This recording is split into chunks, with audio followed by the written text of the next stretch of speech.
আজকের এই ভিডিওতে আপনাদের আমি দেখাতে চলেছি অন্নপূর্ণা যোজনার 13 পাতার ফর্ম আপনারা কিভাবে ফিল আপ করবেন। আমার চ্যানেলে এর আগে আরও একটা এমন ভিডিও দেওয়া হয়েছে, বাট সেই ভিডিওটা থেকে এই ভিডিওটাতে আমি খুব সহজভাবে আপনাদের দেখিয়ে দেবো কিভাবে আপনারা এই ফর্মটা ফিল আপ করবেন। আমি নিজের হাতে সেটা করে আপনাদের দেখাবো। তার আগে আপনাদের কাছে একটা রিকোয়েস্ট থাকলো, চ্যানেলটি সাবস্ক্রাইব করে পাশে থাকবেন, কারণ আমাদের চ্যানেলে এমন নিত্য নতুন আপডেটেড ভিডিও দেওয়া হয়। যাই হোক, এই দেখতে পাচ্ছেন অন্নপূর্ণা যোজনার পারিবারিক তথ্য সংগ্রহের ফর্ম, যেখানে এটা প্রথম পাতা, দেখুন পাতা নাম্বার 1, ঠিক আছে। এবার আমি একজন ব্যক্তিকে দিয়ে এখানে উদাহরণ দিয়েছি, দেখুন এখানে লিখেছে পারিবারিক পরিচয়, যেখানে বলেছে পরিবারের প্রধানের নাম মানে HOF মানে হেড অফ দ্য ফ্যামিলি। দেখুন আমি একজন ব্যক্তির নাম দিয়েছি বিকাশ রয়, যিনি এই পরিবারের হেড। তারপরে দেখুন দিয়েছে জন্ম তারিখ, এই যে হেড অফ দ্য ফ্যামিলি তার জন্ম তারিখ এখানে দিতে হবে। প্রথমে ডেট, তারপর মাস, তারপর সাল। এরপরে বলা হয়েছে পরিবারের প্রধান লিঙ্গ, তিনি পুরুষ না মহিলা। বেশিরভাগ ক্ষেত্রে পুরুষ হয় বলে আমি এখানে পুরুষ চিহ্নে রাইট দিয়েছি। যদি আপনাদের পরিবারে মহিলা হয়ে থাকে তাহলে আপনারা মহিলা এখানে রাইট চিহ্ন দেবেন। এরপর বলা হয়েছে পরিবারের প্রধানের আধার নাম্বার। দেখুন আমি 12 ডিজিটের 1 2 3 4 করে একটা আধার নাম্বার দিয়েছি। আপনাদের পরিবারের যিনি হেড তার এখানে আধার নাম্বারটা দিয়ে দেবেন। এবার বলেছে 5 নম্বরে ডিজিটাল রেশন কার্ডের পারিবারিক আইডি যদি থাকে, ডিজিটাল যে রেশন কার্ড হয় সেই রেশন কার্ডের আইডি নাম্বারটা এখানে আপনারা ফিল আপ করে দেবেন। এবার বলেছে পরিবারের সদস্য সংখ্যা কত। আমি এখানে 3 জন দিয়েছি। একটা পরিবারে ধরুন স্বামী, স্ত্রী আর তার এক সন্তান। এইবার বলা হয়েছে ঠিকানা, দেখুন এখানে লিখতে হবে প্রথমে ভিলেজ, পোস্ট অফিস, PS মানে পুলিশ স্টেশন, ডিস্ট্রিক্ট, তারপর পিনকোড।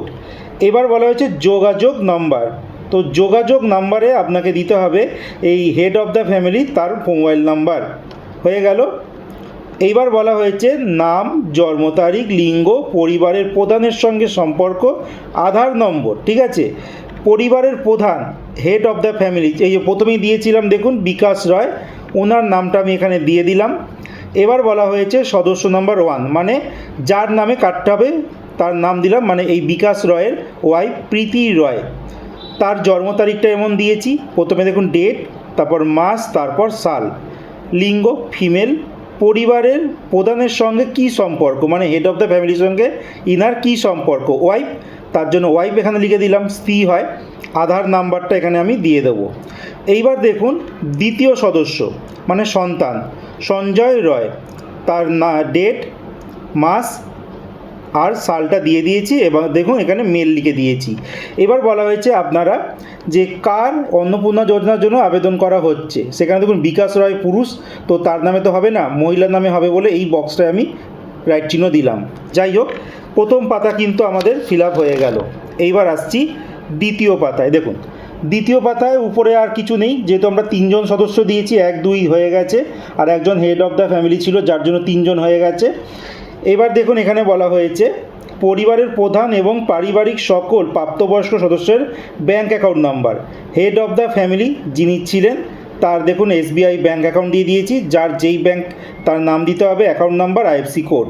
এবার সদস্য 1 কার নাম ছিল ওয়াই, যিনি এই প্রকল্পর সুবিধা পাবেন মানে প্রীতি রয়, তার অ্যাকাউন্ট নাম্বার দিয়ে দিয়েছি, আর দেখুন তার কিন্তু IFSC কোডটাও দিয়ে দিয়েছি। আর এখানে তার দেখুন ব্যাঙ্ক অ্যাকাউন্ট মানে ব্যাংকের নাম SBI। হয়ে গেল, দ্বিতীয় ফর্মটা কিন্তু ফিল আপ হয়ে গেল। দেখতে পারলেন কিছুই তেমন করতে হলো না। এবার আসছি 3 নম্বর ফর্ম। এই যে 3 নম্বর ফর্ম এখানে চেয়েছে দেখুন epic head of the family, পরিবারের যিনি হেড তার এছাড়া প্রাপ্তবয়স্ক যারা রয়েছে সবার কিন্তু ভোটার কার্ডের নাম্বার দিতে হবে, তার সঙ্গে কোন বিধানসভা আর অংশ নাম্বার সেটা লিখতে হবে। দেখুন হেড অফ দ্য ফ্যামিলি যিনি ছিলেন, ঠিক আছে, তার আমি এখানে ভোটার কার্ডের নাম্বারটা এখানে আমি দিয়ে দিয়েছি, দেখতে পাচ্ছেন। তার নিচে দেখুন চুঁচুড়া লেখা রয়েছে মানে বিধানসভা। এবার আপনাদের এরিয়ার যিনি থাকবেন তো আপনারা সেইটা কিন্তু এখানে দিয়ে দেবেন, মানে যেই জায়গার নাম থাকবে সেটা আপনারা দিয়ে দেবেন। এবার দেখুন সদস্য 1 প্রীতি রয়, আর তারপরে দেখুন তার বিধানসভা ক্ষেত্রের নাম আর এই অংশ নাম্বার দেওয়া হয়ে গেল। এবার বলেছে বিভাগ অসংরক্ষিত মানে UR মানে যারা জেনারেল কাস্ট তারা এখানে রাইট চিহ্ন দেবে, যারা SC তারা এখানে, যারা ST তারা এখানে, এছাড়া যারা OBC তারা এইখানে রাইট চিহ্ন দেবে। হয়ে গেল। এবার দেখুন কি বলেছে আপনার কি ডিজিটাল রেশন কার্ড আছে? যদি হ্যাঁ হয়ে থাকে এখানে রাইট চিহ্ন দেবেন, না হয়ে থাকলে এই বক্সটায় রাইট চিহ্ন দেবেন। এইবার বলেছে যদি হ্যাঁ হয় তবে কার্ডের ধরন কি কী কার্ড আছে? AAY, PHH, SPHH, RKSY1, RKSY2, ভর্তুকিহীন যেটা হবে সেখানে আপনারা রাইট চিহ্ন দেবে। দেখুন এখানে আমি AAYটা রাইট চিহ্ন বক্সে দিয়েছি।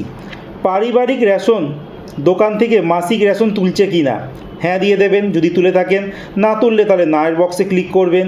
এবার বলেছে গাড়ির ধরন, এবার বলেছে বাড়ির ধরন, আপনার বাড়িতে কি 3 বা তার বেশি পাকা ঘর রয়েছে? যেহেতু নেই সেহেতু আমি না লিখেছি, যদি থাকতো তাহলে আমি হ্যাঁ লিখতাম। ঠিক আছে, হয়ে গেল। এবার দেখুন লিখেছে পারিবারিক জমির মালিকানা, এখানে দেখুন নিজের জমি থাকলে হ্যাঁ লিখবেন, না থাকলে নার বক্সে ক্লিক করে দেবেন। হয়ে গেল 3 নম্বর ফর্ম আমাদের কিন্তু ফিল আপ হয়ে গেল। এবার দেখুন 4 নম্বরে দেখুন উপরে বলা হয়েছে পরিবারের সকল সদস্যের মোট জমির পরিমাপ শতকে, আমি দিয়ে দিয়েছি। বলেছে যানবাহন, আপনি অথবা পরিবারের কোনো সদস্য কি অবাণিজ্যিক মোটর চালিত 4 চাকার গাড়ি আছে?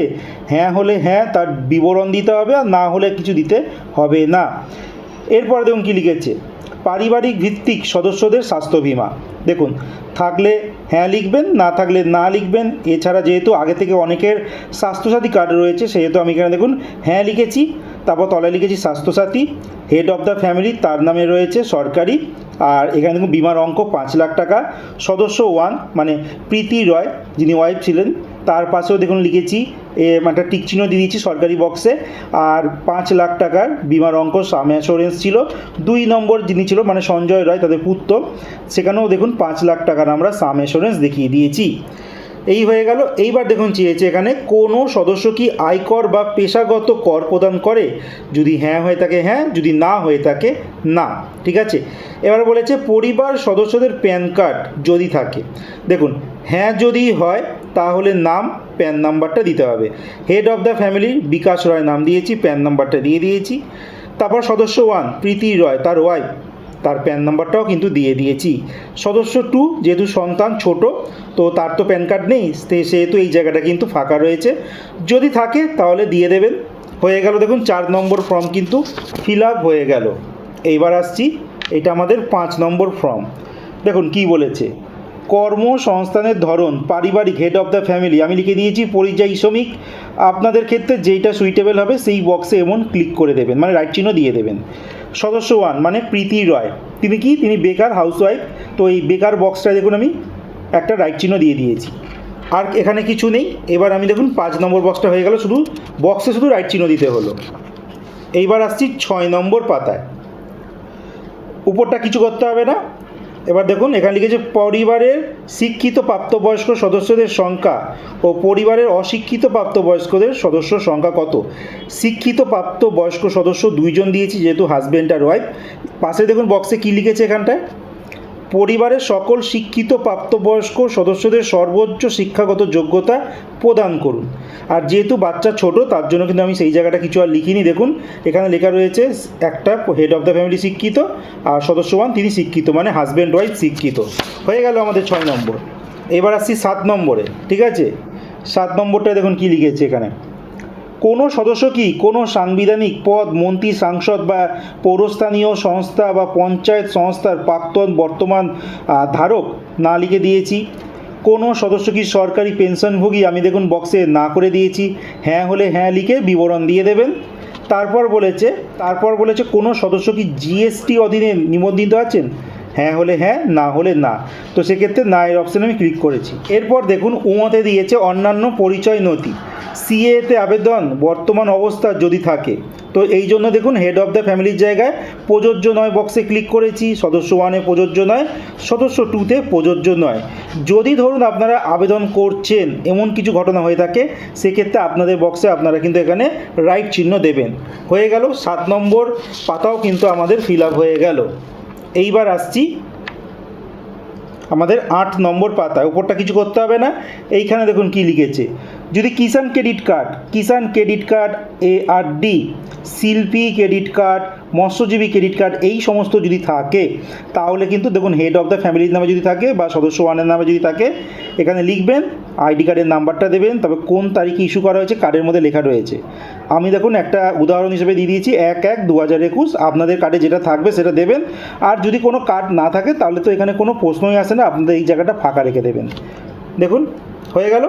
এবার দেখুন যদি SIR 2026-এ বাদ নাম পড়ে থাকে তবে মামলাটি ট্রাইব্যুনালে বিচারাধীন কিনা, পরিবারের প্রধান প্রযোজ্য নয়, বক্সে আমি এখানে রাইট চিহ্ন দিয়ে দিয়েছি। দেখুন 8 নম্বরটাও কিন্তু হয়ে গেল, ঠিক আছে।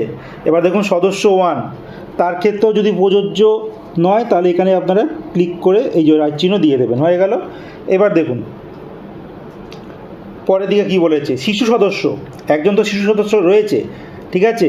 দেখুন তার সদস্য সংখ্যা 1, সঞ্জয় রয় দিয়েছি, শ্রেণী 4-এ পড়ে, বিদ্যালয়ের একটা নাম আমি দিয়ে দিয়েছি, ঠিক আছে। কোন স্কুলে পড়ে, সরকারি বেসরকারি, আমি সরকারি বক্সে ক্লিক করেছি। আপনাদের ক্ষেত্রে যেগুলো প্রযোজ্য হবে আপনারা কিন্তু সেইটা করবেন। 9 নম্বর পাতাও কিন্তু আমাদের অবশেষে ফিল আপ হয়ে গেল। এবার দেখুন এই হচ্ছে 10 নম্বর পাতা। এখানে শুধু চেয়েছে দেখুন 2 নম্বরে শিশুদের টিকাকরণের বর্তমান অবস্থা। শিশু সদস্য 1, হ্যাঁ টিকাকরণ শুরু হয়েছে, সম্পূর্ণ হয়েছে, অথবা টিকাকরণ হয়নি।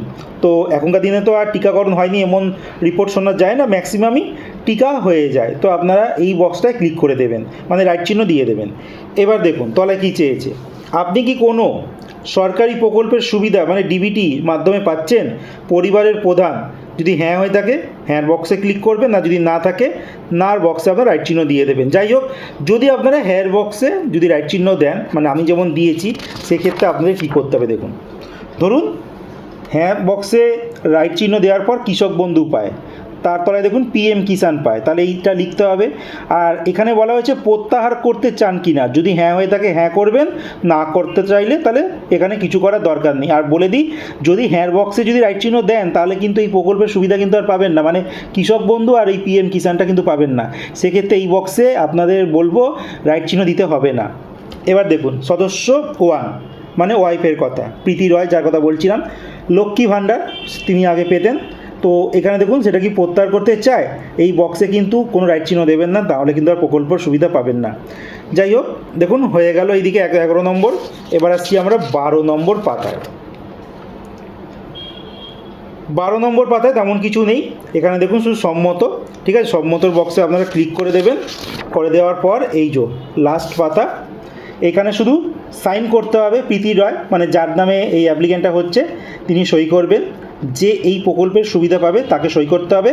আর এই নিচের দিকে কিছু করতে হবে না, এইটা যারা ফর্ম ফিল আপ করবে মানে শুধুমাত্র সরকারি ব্যবহারের জন্য, তারা এখানে সাইন করবে, যাবতীয় ডিটেলস এই জায়গাটা তারা ফিল আপ করবে, তারিখ দেবে, স্থান দেবে, নিজে স্বাক্ষর করবে, নাম পদ, এই জায়গাটা কিন্তু আপনারা কেউ কিছু করবেন না। আপনাদের কাজ কিন্তু এখানে দেখুন ইন্ড অফ ফর্ম এখানেই শেষ হয়ে গেছে, এতটাই উপর অবধি, এই তলাটা কিন্তু আপনারা কিছু করবেন না। এখানে যে অফিসার যিনি থাকবেন উনি কিন্তু পুরোটা ফিল আপ করবেন, তারপর উনি জমা নিয়ে নেবেন। দেখতে পেলেন খুব সহজেই কিন্তু আপনারা ঘরে বসে নিজেদের ফর্ম একদম অনায়াসে, আমি দেখুন ভিডিওটা 13 মিনিট মতো টাইমে বানিয়েছি, এই 13 মিনিটে কিন্তু আপনারা ফিল আপ করে নিতে পারেন, কোনো লাইনে দাঁড়িয়ে বা কাউকে ধরে আপনাদের ফর্ম ফিল আপ করতে হবে না। তো ভিডিওটি ভালো লাগলে চ্যানেলটিকে সাবস্ক্রাইব করে একটা লাইক করে পাশে থাকবেন।